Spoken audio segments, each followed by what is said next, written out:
The stress level is high at a New York ballet school, as there are only a few weeks left before graduation. And the word is out that the 3 best students will get a shot to take part in a big Broadway production. Things turn even worse when one of the best students ends up being murdered. The rough Inspector Borges is on the case, but he is not able to prevent the death of another young dancer.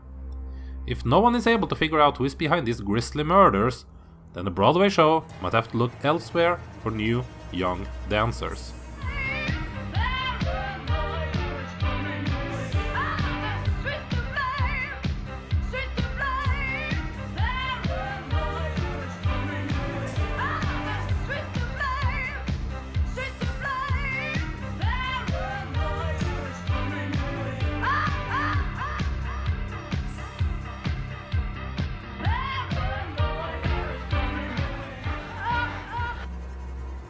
Murderock feels like a film that should be awesome. It was a return to the violent giallo genre for Lucio Fulci after doing the fantasy action movie Conquest and sci-fi action with The New Gladiators, both which followed his arguably best period as a filmmaker from 1979 till 1982, where he delivered such classics as Zombie, The Beyond, City of Living Dead, and The New York Ripper. I had never seen Murderock before giving it a chance today, and even though the hopes was slim of it having the same type of sleaze and violence as The New York Ripper, just due to it never really being talked about, I was at least hopeful for an interesting giallo with some cool murder scenes.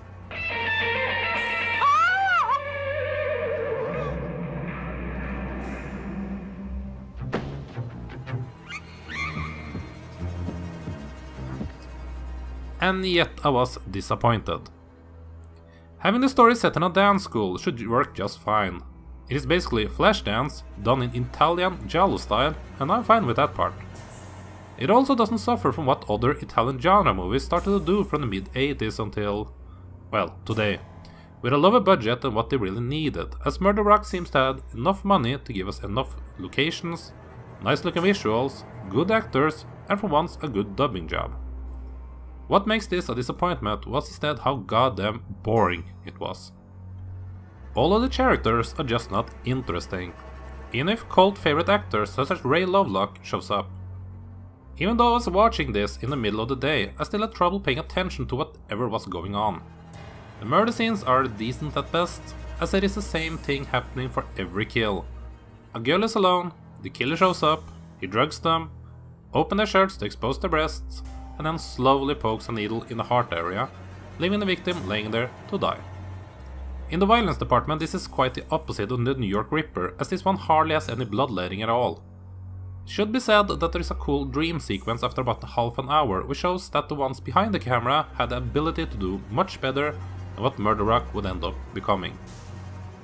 There are plenty of dancing scenes though, so if you're into 80s dance flicks, then it has something to offer, I guess.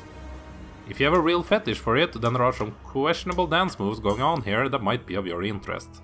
This is it, this is real, what you wanted all your life. Take it now, while you have it all going right for you.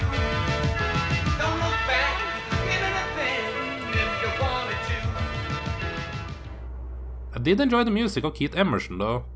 Fans of Italian horror movies will of course also recognize his name for his music contribution on Dario Argento's masterpiece Inferno. If you're still interested in this movie for some odd reason, then there is a DVD released 10 years ago by Media Blaster floating around on the internet. It should also be mentioned that Code Red has announced a Blu-ray release of it also.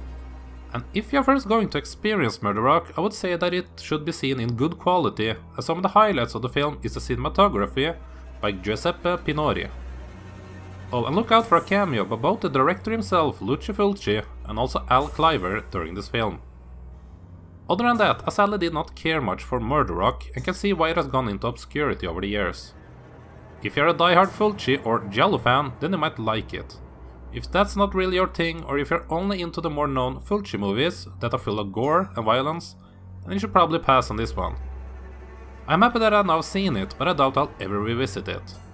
So Murderock gets a 2 out of 5 from me.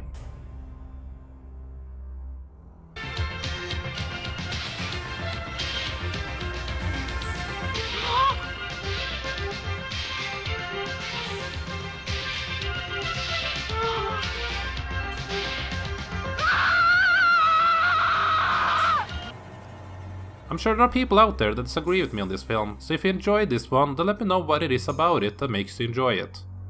And are there other Fulci movies that aren't talked that much about that you feel more people should check out? The comment section is there for exactly that, so let me know what you thought of it, and subscribe for more reviews of Italian movies coming to this channel very soon. Thank you for watching.